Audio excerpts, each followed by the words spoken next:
All right. Daniel 5 at the top. It says, Belshazzar the king made a great feast to 1,000 of his lords and drank wine before the 1,000.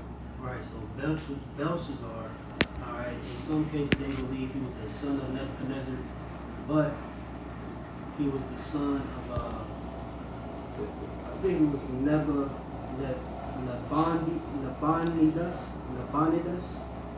All right, he was the son of Nabonidus. So this was years after, Daniel the first chapter, Daniel the second chapter, Daniel the third chapter, Daniel the fourth chapter. Like I said, when you go into it, the chronological order of the books of Daniel is Daniel 1 through 4, and then 7 through 8.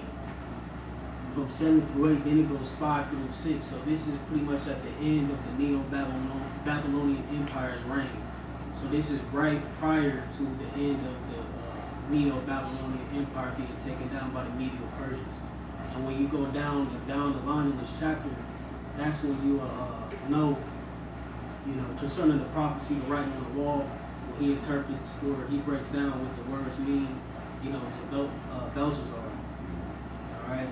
And then from 5 through 6, it goes from 9 through 12.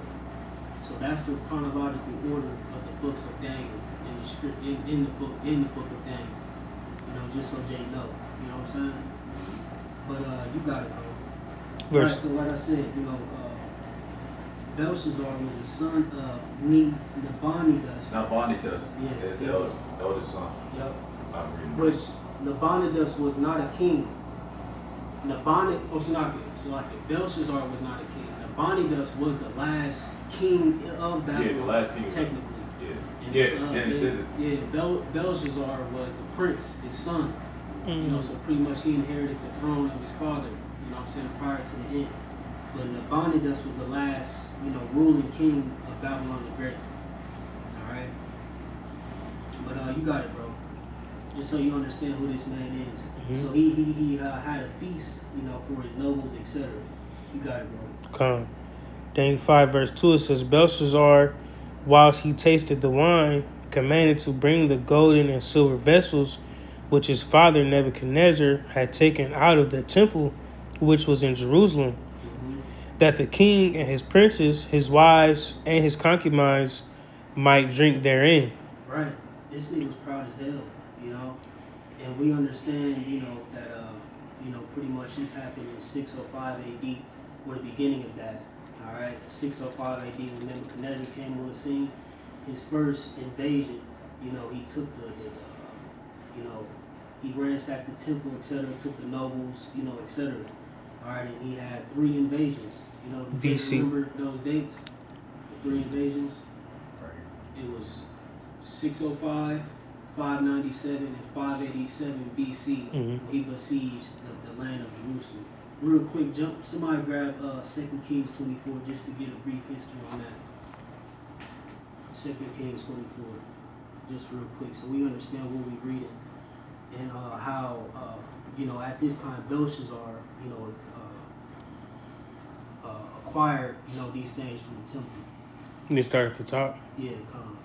2 Kings 24th chapter at the top. For reference, Jake should read this whole chapter, because this links directly with Daniel in the sense of the history. All right, I don't know if Jake remember was the prophecy of Hezekiah, I believe. He was going into how his seeds, the lines of the kings were going to captivity. That was all stemming, and how Daniel, etc. They ended up in captivity. That prophecy was pretty much speaking of them in their line. But you got it, bro. 2 Kings 24 at the top. 2 Kings 24 at the top. It says, in his days, Nebuchadnezzar, king of Babylon, came up, and Jehoiakim became his servant 3 years. Right, so Jehoiakim was the current king at this point. All right? You got it, bro.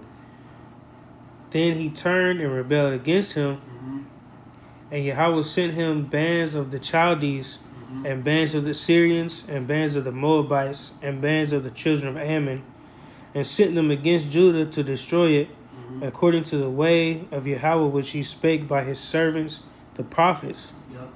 Surely at the commandment... Right, Jeremiah prophesied for 70 years that Jerusalem would go into captivity. You know, you got it, bro. It says, surely at the commandment of Yahweh came this Right, and real upon. quick, Salakia, now I'm taking the spirit. Because diving into that just briefly, that's where we get the letter of Jeremiah from. So if a Christian ever comes up to you and asks, you know, or tries to say that the Apocrypha is not canon, ask them what inspired Daniel 1, Daniel 2, Daniel 3. What stirred up the spirit, you know, of Daniel, Hananiah, Azariah, and Mishael. You know, they got that breakdown from the letter of Jeremiah, because he was warning them of what was going to happen once they went to Babylon. So we could go to like John 10, you know, to prove the validity of the Apocrypha. But going to that, when you understand that history, you'll understand further how, like I said, ultimately the Apocrypha is canon, because they took heed to that letter Jeremiah wrote, you know. But you got it, bro. I just wanted to make mention of that for brothers. You know, if we ever got a deal on the line, a Christian come up, ask them what stirred up the spirit of them men. You know what I'm saying? But you got it, bro. They got, like I said, they got that breakdown from Jeremiah. It's heavy. You know what I'm saying? You got it, bro. Slack it. 2 Kings 24 verse 3 says, surely the commandment of Yahweh came upon Judah to remove them out of his sight for the sins of Manasseh, according to all that he did. Yep. Also for the innocent blood that he shed, for he filled Jerusalem with innocent blood, which Yahweh would not pardon. Yep. Now the rest of the acts of Jehoiakim and all that he did, are they not written in the books of Chronicles of the kings of Judah? Mm-hmm. So Jehoiakim slept with his fathers, and Jehoiakim his son reigned in his stead. Right. And the king of Egypt came not again any more out of his land, for the king of Babylon had taken from the river of Egypt unto the river Euphrates all that pertained to the king of Egypt. You can stop there. Somebody jump to 2 Chronicles 36 and start at like verses 5 real quick. Because like I said, you know, just going into how, you know, these vessels, you know, of the temple ended up in Babylon. What was it? 2 Chronicles 36. I got it. 2 Chronicles 36 and verse 5. Yep. So Jehoiakim was 25 years old when he began to reign, and reigned 11 years in Jerusalem. And he did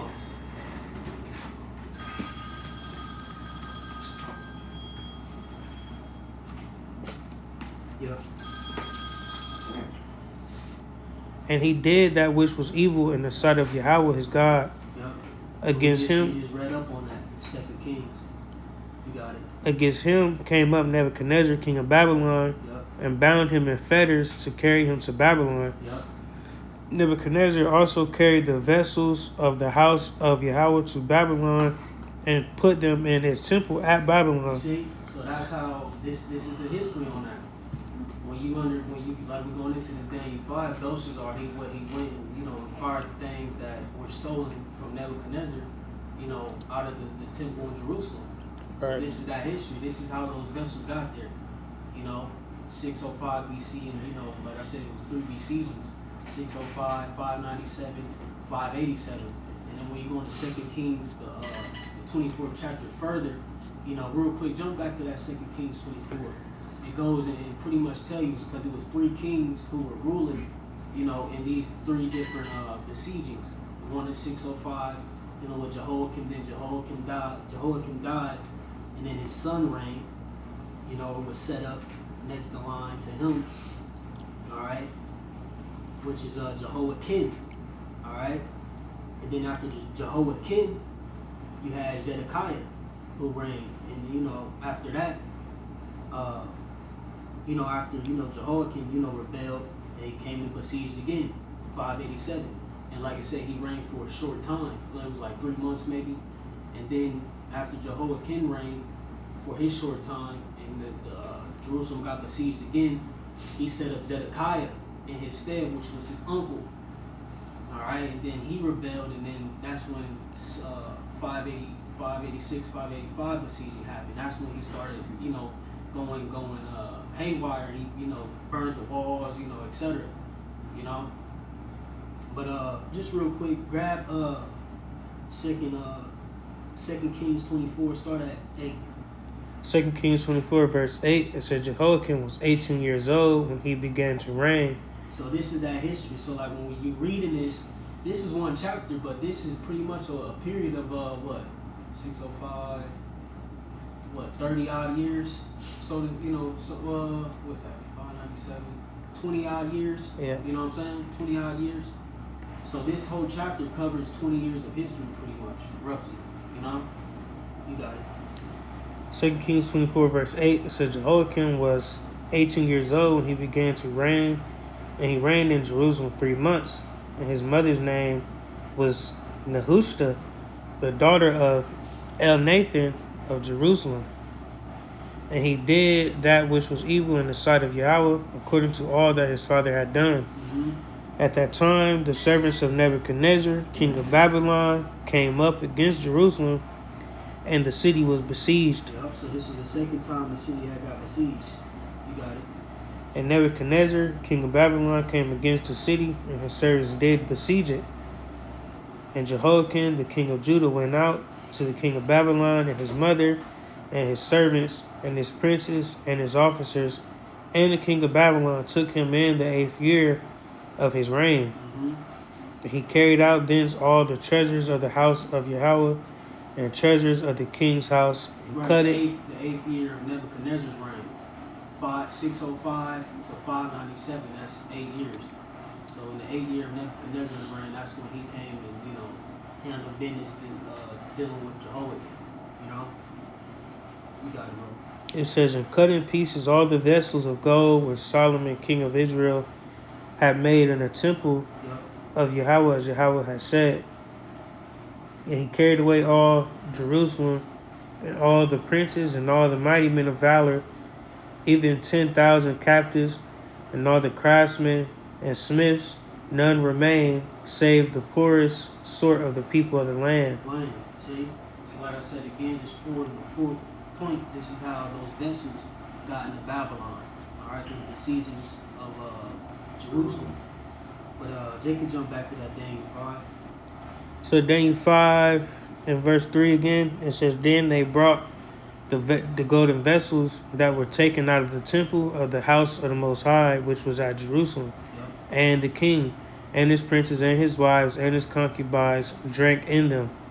They drank wine and praised the gods of gold and of silver, of brass, of iron, of wood, and of stone. In the same hour came forth fingers of a man's hand, and wrote over against the candlestick upon the plaister of the wall of the king's palace. And the king saw the part of the hand that wrote.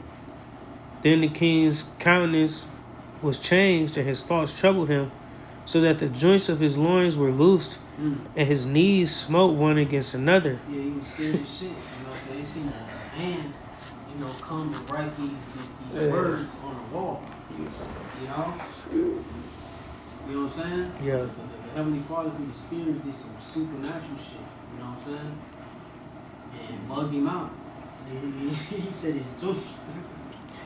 So that the joints of his loins were loose. It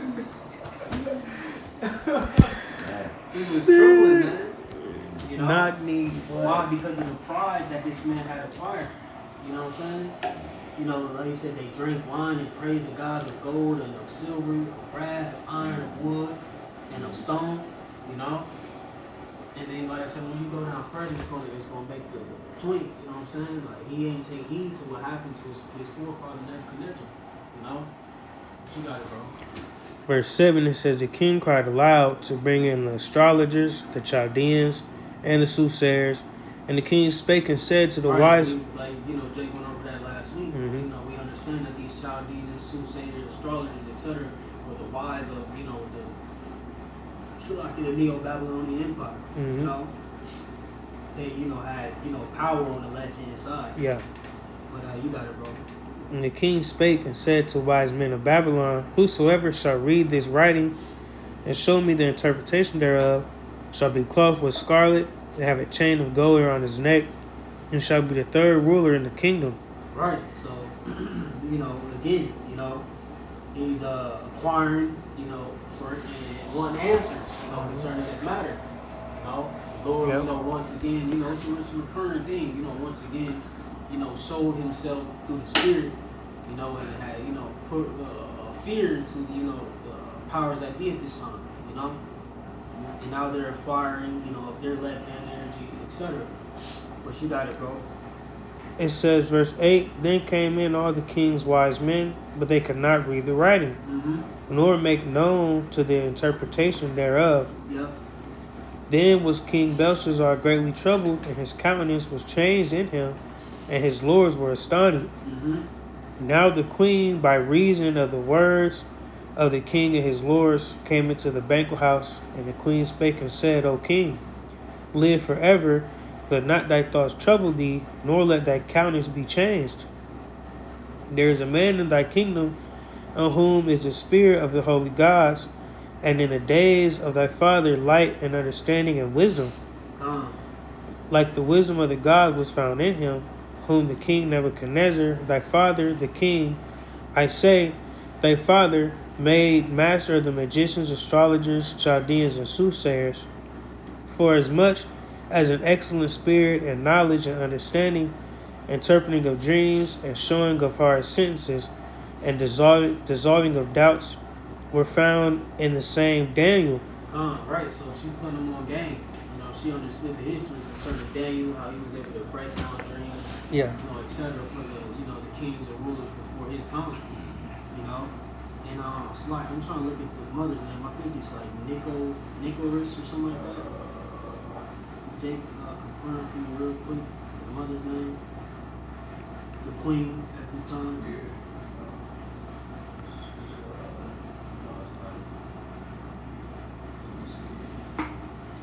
Where do you stop at, Nicole? Verse 12.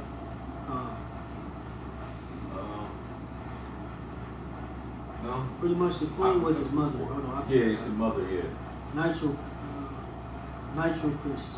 You know, that was the mother's name. Alright, but you got it, bro. Finishing on verse 12, it says, it says, whom the king named Belshazzar, now let Daniel be called, and he will show the interpretation. Right, so she, like I said, she put him on game, you know, all this man, you know, she gave, you know, pretty much gave him his resume, you know, concerning his time and his captivity that he served in Babylon's Great. Alright, you got it. And they reading the name actually respected the queen respected Daniel. Yeah. So she called him by his actual name, his Hebrew name. You got it, bro. Verse 13, it says, then Daniel was brought in before the king, and the king spake and said unto Daniel, art thou Daniel, which art of the children of the captivity of Judah, whom the king my father brought out of Jewry? I have even heard of thee, that the spirit of the gods is in thee, and that light and understanding and excellent wisdom is found in thee. And now the wise men, the astrologers, have been brought in before me, that they should read this writing and make known unto me the interpretation thereof. And, you know, we brought out a lot of these precepts in the last study, concerning how the Heavenly Father reveals his secrets into his servants, the prophets, you know, so on and so forth. You know, the Lord imparted a great deal of knowledge and had bestowed a great deal of mercy upon Daniel, you know, for him to get through this captivity, all these captivity. Well, he went through the Babylonian captivity, and in his latter years, you know, he served the rest in the Medo-Persian captivity. You got it, bro. It says, but they could not show the interpretation of the thing. And I have heard of thee, that thou canst make interpretations and dissolve doubts. Now if thou canst read the writings and make known to me the interpretation thereof, thou shalt be clothed with scarlet and have a chain of gold about thy neck, and shalt be the third ruler in the kingdom. Then Daniel answered and said before the king, let thy gifts be to thyself, and give thy rewards to another. Yet I will read the writings unto the king, and make known to him the interpretation. O thou king, the Most High God gave Nebuchadnezzar thy father a kingdom, and majesty, and glory, and honor. For the majesty that he gave him, all people, nations, and languages trembled and feared before him, whom whom he would he slew, and whom he would he kept alive, and whom he would he set up, and whom he would he put down. Right, we understand, Heavenly Father ruleth in the kingdom of men. Somebody get that real quick. Like Daniel 4, it's Daniel 4:17. Precepts we understand, but like I said, primarily, going into this history lesson,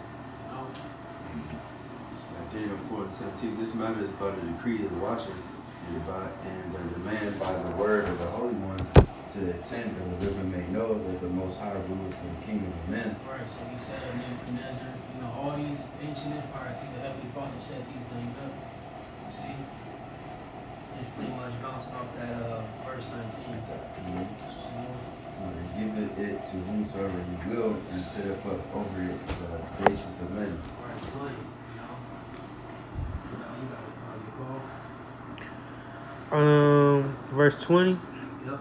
It says, Daniel 5 verse 20, but when his heart was lifted up and his mind hardened in pride, he was deposed from his kingly throne, and they took his glory from him. Right, verse Daniel 4. You got it. And he was driven from the sons of men, and his heart was made like the beasts, and his dwelling was with the wild asses. They fed him with grass like oxen, and his body was wet with the dew of heaven, till he knew that the Most High God ruled in the kingdom of men, and that he appointed over it whomsoever he will. And though his son, O Belshazzar, hast not humbled thine heart, though thou knowest all this. Yeah, right. So he knew all these things too. See, but he was proud. Like I said, he went to he grabbed the temple or the vessels of the temple, etc. Being proud. When he held a banquet, and then the Heavenly Father again is about to humble this man. You got right. That's how kids do these days. They inherit shit from they peoples. You know what I'm saying? They dad was rich or their family was rich. You know what I'm saying? Now they get out there on their high horse like, oh, shit, I'm popping. What's the one shit called? Fun baby. What's that term? Jay know what I'm talking about. Jay know what I'm talking about? What? It's like charity fund baby or some shit. Or charity fund child. Dang, I know exactly what you're talking about. When say an 18-year-old nigga inherit $1 million from his great grandfather. A trust fund baby. Trust fund baby. There you go. There you go. Trust fund baby. There you go. Yeah, trust fund baby. Yep. You know what I'm saying? You got it, bro. Okay. Daniel 5 verse 23. It says, but hast lifted up thyself against the Lord of heaven, and they have brought the vessels of his house before thee, and thou and thy lords, thy wives and thy concubines have drunk wine in them. Right. So the gold cups, the things that pertain to the temple, you know what I'm saying? They took them things and was drinking out of them. Man, bro. Just imagine that. The things dedicated to the Heavenly Father, they taking them and, drinking and praising other gods with them. You know what I'm saying? Lord was pissed off. You got it. It says, and thou hast praised the gods of silver and gold, of brass, iron, wood, and stone, which see not, nor hear, nor know, and the God in whose hand thy breath is, and whose are all thy ways, hast thou not glorified. Right. We understand what the Heavenly Father, the Spirit, He created all these nations. Life and death, is in His hand. Deuteronomy 32. All right, 39. You know what I'm saying? 2 Samuel 6, I believe, or 1 Samuel 6. All right. Okay, I got a precept for that. Job 12 and 10. In whose hand is the soul of every living thing, and the breath of all mankind. Just the precept to that. He said, your breath is in the Lord's hand. That's cold, man. Yeah. That was it. Water. You got it, bro. Daniel 5 and verse 24 says, then was part of the hand sent from him, and this writing was written. And this is the writing that was written. Mean, tekel, a farson. Tekel, a farson. And it's gonna break itself down. You got it, bro. Come. This is the interpretation of the thing. Mean God have numbered thy kingdom and finished it. Right. So the days of this kingdom was numbered. I'm reading like the enduring word joint. You know what? Commentary of Daniel 5. So if you got a point, yeah, bring it. No, I was gonna help read out the interpretation. I know it's gonna break it down, kind of, but yeah. Okay. So let Jay just finish through. Oh, yeah, my fault. Make a point. You got it, bro. It says, verse 27, Tekel, thou art weighed in the balances and art found wanting. Yep. Perez, thy kingdom is divided and given to the Medes and the Persians. Plain. Yeah. You know, so that's the premise of this chapter. Like I said, it's really a history lesson concerning, you know, the prince at this time, Belshazzar, Belshazzar, all right? Belshazzar, you know, not Belshazzar, that's Daniel. Mm-hmm. Belshazzar, yeah.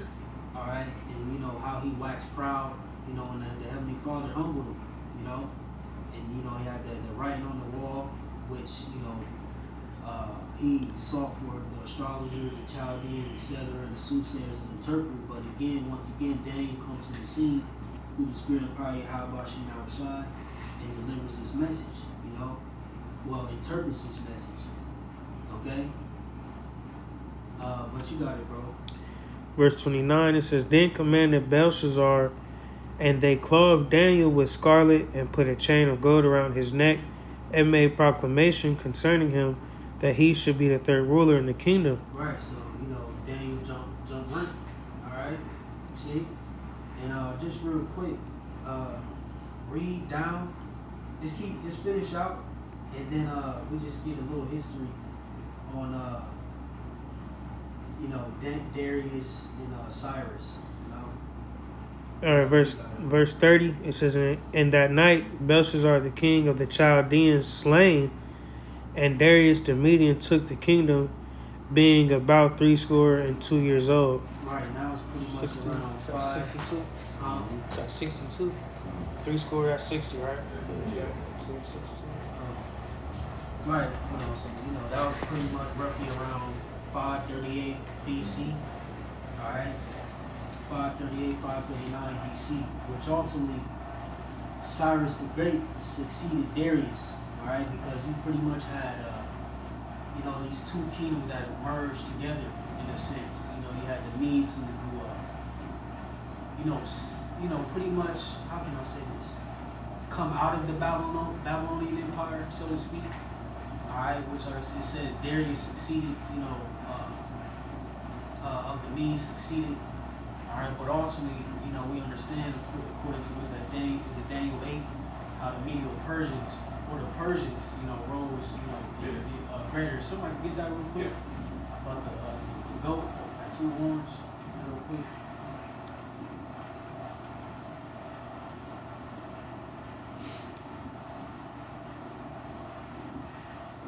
You said the goat?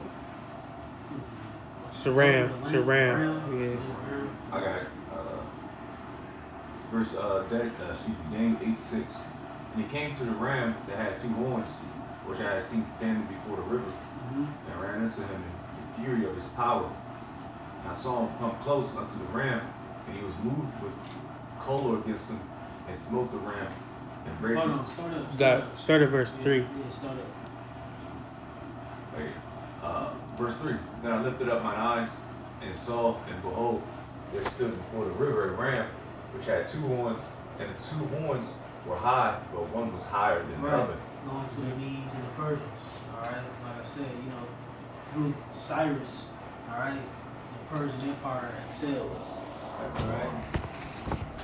And the higher came up last. I saw the ram pushing westward and northward, southward, so that no beast might stand before him. Neither was there any that could deliver out of his hand. But he did according to his will and became great.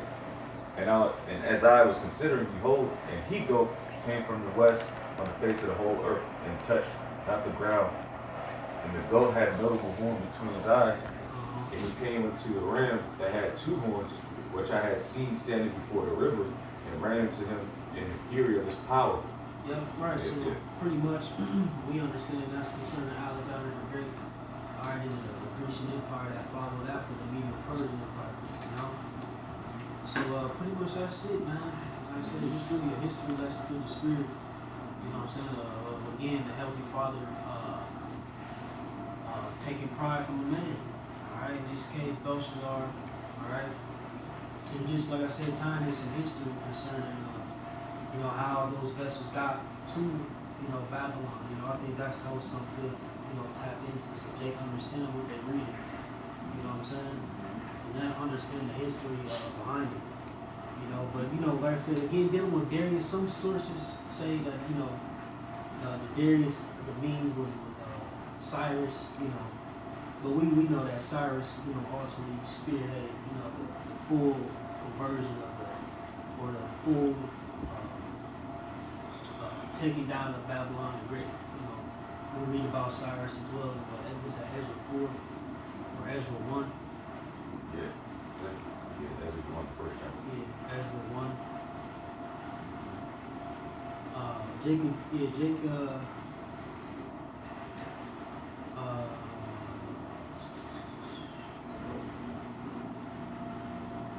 Somebody get Ezra 1 and start at 7. Because it's all good history too. Really the first chapter, Yeah, let's get that. Somebody get Ezra 1 at the top. Just real quick. Just so we understand the timeline, So Ezra 1 at the top. Yep. It says, now in the first year of Cyrus, king of Persia, that the word of Yahweh by the mouth of Jeremiah might be fulfilled. 538 BC. We got it, bro. Yahweh stirred up the spirit of Cyrus, king of Persia, that he made a proclamation. Hold on. One more time, that one. Ezra 1 at the top, it says, now in the first year of Cyrus, king of Persia, that the word of Yahweh by the mouth of Jeremiah might be fulfilled. Yahweh stirred up. Real quick. It's like it's But yeah, let's tap into this. The word of Jeremiah will be fulfilled. Like I said, concerning the 70-year prophecy that was prophesied about Jerusalem going into captivity. Real quick, what's that now? Jeremiah the 25th chapter. Let's jump there real quick. You know what I'm saying? Jump to Jeremiah 25. Let me see.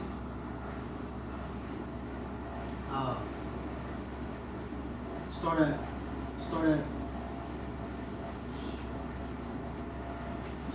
at Slack, man. Start at 4. So Jeremiah 25 and verse 4. Yep. It says, Yahweh have sent unto you. Jake understand what they read. You know what I'm saying? It's all for edification. Jake got to know these accounts, this history. So Jake understand what they're reading. Just so now we covered how the vessels got to Babylon. We gonna touch on, the captivity of Babylon. The things that were written concerning it, the prophecies written concerning it. What happened after the Babylonian, empire. Just understanding the timeline, man. It's vital. You know what I'm saying? You gain more understanding. Jeremiah 25, something like that. Jeremiah 25 verse 4 says, and Yahweh have sent unto you all his servants, the prophets, rising early and sending them, but ye have not hearkened nor inclined your ear to hear. Yep.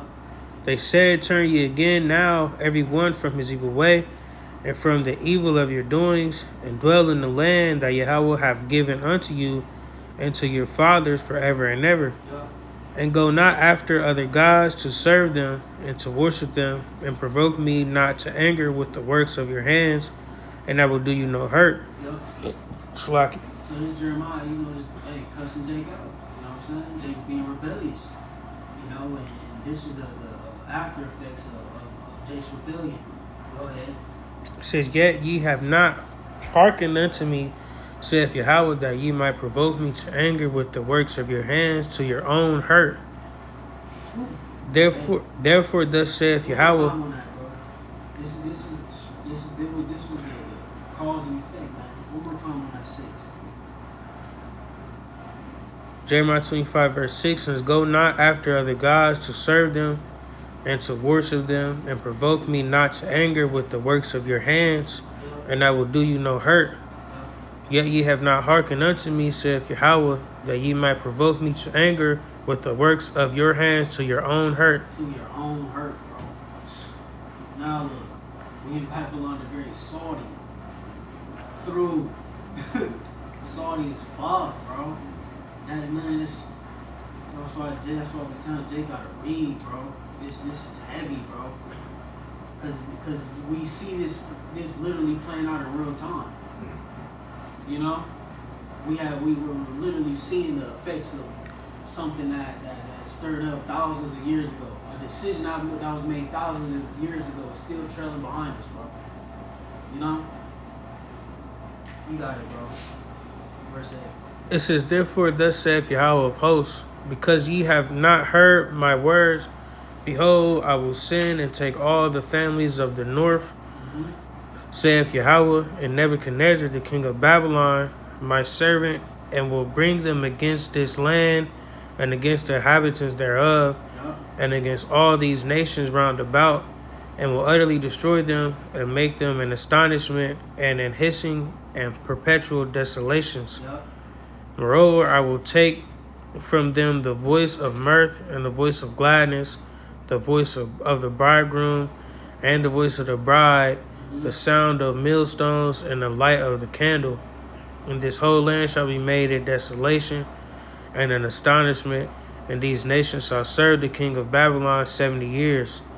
See, that was the prophecy, 605 to 538.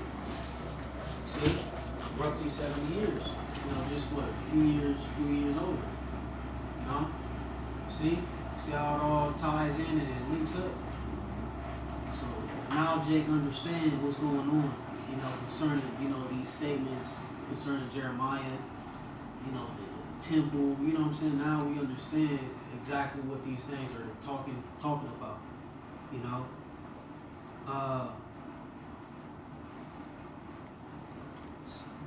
Get 13 and 14. Jeremiah 25:13, it says, "Now we're bringing upon that land all my words, which I have pronounced against it, even all that is written in this book, which Jeremiah hath prophesied against all the nations. Yep.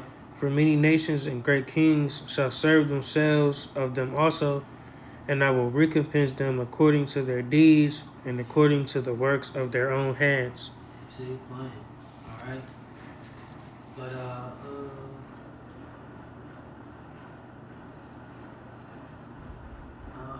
and that's it. Jake could jump to Ezra 1, and we just breeze through that and call it. Ezra 1 at the top says, "Now in the first year of Cyrus, king of Persia, that the word of Yahweh by the mouth of Jeremiah might be fulfilled."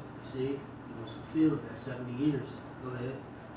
Yahweh stirred up the spirit of Cyrus, king of Persia, that he made a proclamation throughout all his kingdom, and put it also in writing, saying, "This saith Cyrus, king of Persia, Yahweh, God of heaven, hath given me all the kingdoms of the earth, and he hath charged me to build him an house at Jerusalem, which is in Judah." Right, he called Cyrus his anointed, you know. Go ahead. "Who is there among you of all his people? His power be with him, and let him go up to Jerusalem, which is in Judah, and build the house of Yahweh, God of Israel. He is the God which is in Jerusalem." Right, so we understand that the temple was destroyed, desolate, all right? And now this is the rebuilding of the temple. You see? So this was the first rebuilding of the temple, all right? And then we did understand, you know, it got destroyed again, you know, during 70 AD, all right? Dealing with, who was that, Ark of Titus. Nero. Yeah, well, yeah, you know. Yeah. Yep. You got it, bro. Verse 4 says, "And whosoever remaineth in any place where he sojourneth, let the men of his place help him with silver and with gold and with goods and with beasts, beside the free will offering for the house of the Most High that is in Jerusalem." Yep. Then rose up the chief of the fathers of Judah and Benjamin, and the priests and the Levites with all them whose spirit the Most High had raised to go up to build the house of the Lord which is in Jerusalem. And all they that were about them strengthened their hands with vessels of silver, with gold, with goods, and with beasts, and with precious things, beside all that was willingly offered. Also Cyrus the king brought forth the vessels of the Lord, of the house of the Lord, which Nebuchadnezzar had brought forth out of Jerusalem, and had put them in the house of his gods. Even those did Cyrus king of Persia bring forth by the hand of Mithridates the treasurer, and numbered them unto Sheshbazzar the prince of Judah. And this is the number of them: 30 chargers of gold, 1,000 chargers of silver, 29 knives, 30 basins of gold, silver basins of a second sort, 410, and other vessels 1,000. All the vessels of gold and of silver were 5,400. All these did Sheshbazzar bring up with them of the captivity that were brought up from Babylon unto Jerusalem. See, grab Ezra 2, the first verse, and then verse 1 and 2, and then that's it. Ezra 2, verse 1, it says, Now these are the children of the province that went up out of the captivity of those which had been carried away, whom Nebuchadnezzar, the king of Babylon, had carried away unto Babylon, and came again unto Jerusalem and Judah, every one into his city, which came with Zerubbabel, Jeshua, Nehemiah, Sariah, Reliah, Mordecai, Bilshan, Mispar, Bigvi, Rehum, Baanah, the number of the men of the people of Israel. See, so now you got books like, Nehemiah being set up, you know what I'm saying? Etc. Those who came from the captivity of, Babylon the Great. We know Zerubbabel, he played a big figure in the rebuilding of the temple, But pretty much that's it, man, through the Spirit, Oh, yeah, real quick. That's a scoff. What was Zerubbabel? Why he said his name Zerubbabel, right? What was his position? He was a king. You sure? No, he was. Hold on. You talking about Ezra's? It was Zerubbabel. He was Nehemiah, right? Yeah. Because he was in charge of help. Well, he came from. Well, Zerubbabel comes from the lines of kings. He's he's somebody's grandson, Jehoiakim's grandson, if I'm not mistaken.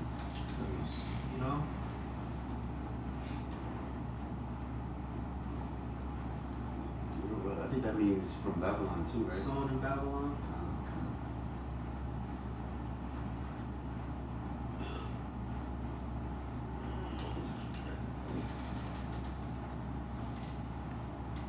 It's like a governor. Governor, yep, there you go. That's it. Alright. Those with us to that. Crazy. Connors. We're gonna give all glory and praises to Yahweh. You know what? Ba'ashem, Yahweh Shai, Ba'ashem, Rechak Kodash.